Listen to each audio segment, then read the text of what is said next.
Another day, another basketball stories na naman ang pagkikwentuhan natin. At ngayon nga yung pag-uusapan natin ng balitang may tatanggalin pa nga daw ang Los Angeles Lakers ngayong off-season. At ang balitang pagkuha ng Golden State Warriors kay Trey Murphy III. Kagaya nga ng napag-usapan natin, meron na nga daw pong nakahandang kontrata para sa kanilang batang guard na si Austin Reeves, gayong naniniwala nga sila na ito ang pinakasaktong player na magiging katandem ni Luka Doncic sa mga susunod nilang kampanya.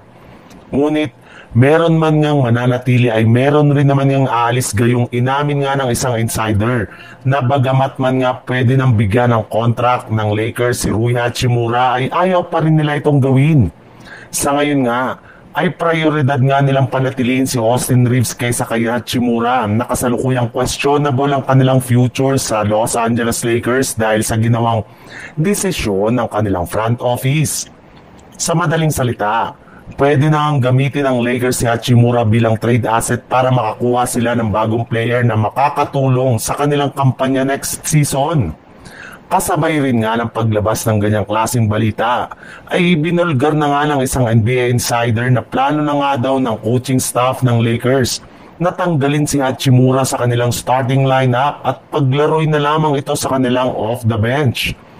Papalitan na nga siya dito ni Marcus Smart na maglaro bilang kanilang starting power forward. And since nga hindi ito gusto ni Rui, ay mukhang siya na nga ang kusang aalis sa team sa mga susunod na linggo.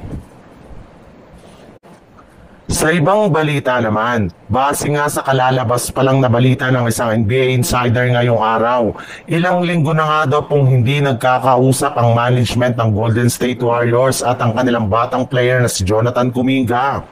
Ito rin naman nga ang hinihinalang dahilan bakit hindi nila matuloy-tuloy ang trade sa kanilang batang player. Mismong si Kuminga na rin nga nagsabi sa kanilang huling pag-uusap na umalis at ma-trade sa ibang kupunan sa lalong madaling panahon ngayong off-season na mahigpit rin naman ngang tinututulan ng kanilang front office. Ayaw na rin naman nga niyang kunin ng kahit anumang kontrata sa inaalok sa kanya ng Warriors.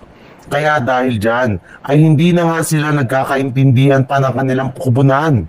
At dahil dyan, posible nga daw gamitin siya ng Golden State Warriors para makuha si Trey Murphy na kasalukuyang ginagawang available ng mga New Orleans Pelicans ngayong off-season.